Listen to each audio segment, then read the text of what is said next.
Comment résumer cet atelier de Chauvigny? Côté chiffres, se fabriquent ici en moyenne 125 produits par jour, sous les mains d'une vingtaine de couturières. Mais ce qui se joue là est bien plus important. Elles ont un savoir et puis on a toujours travaillé, parce que moi j'ai travaillé 27 ans chez Obad et je trouve qu'on avait un savoir-faire sur un beau produit et que c'était dommage de ne plus utiliser ce savoir-faire. Oui, c'était très important bien sûr, de pouvoir continuer à vivre dans la lingerie. Et faire vivre la lingerie en France, ce serait donc possible. En tout cas, le chiffre d'affaires est en progression constante.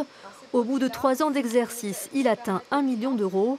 Mais le bilan est déficitaire, 70 000 € de pertes. L'équilibre en France, d'une façon ou d'une autre, en tout cas sur un produit à forte concurrence aujourd'hui comme ça, à comparer avec des marques qui fabriquent essentiellement, voire à la totalité, donc à l'étranger, et des fois qui ont des prix pratiqués beaucoup plus importants que les nôtres, parce qu'ils ont plus de notoriété, ça reste, le point d'équilibre reste beaucoup plus difficile à acquérir.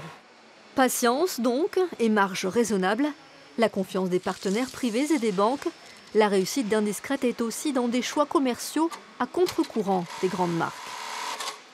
Suite à notre expérience chez Obad, où là on habillait que les femmes qui étaient vraiment presque standards et que les femmes avec des formes étaient délaissées, et c'était notre volonté de pouvoir faire plaisir à ces femmes-là et de se dire qu'on pouvait aussi faire sur des grandes tailles le même produit que sur les petites tailles. 26 salariés travaillent pour la marque à Chauvigny, auquel il faut ajouter encore 120 conseillères. Réparties sur tout le territoire, elles assurent la vente à domicile dans leur secteur. Les candidates ne manquent pas. Pour la fin de la semaine, j'ai une personne de Pau qui vient, et puis la semaine prochaine, je vois 3 personnes, dont 2 qui viennent ici et une personne que je vais voir sur Saint-Étienne. L'équilibre passera par là, un maillage du territoire encore plus serré.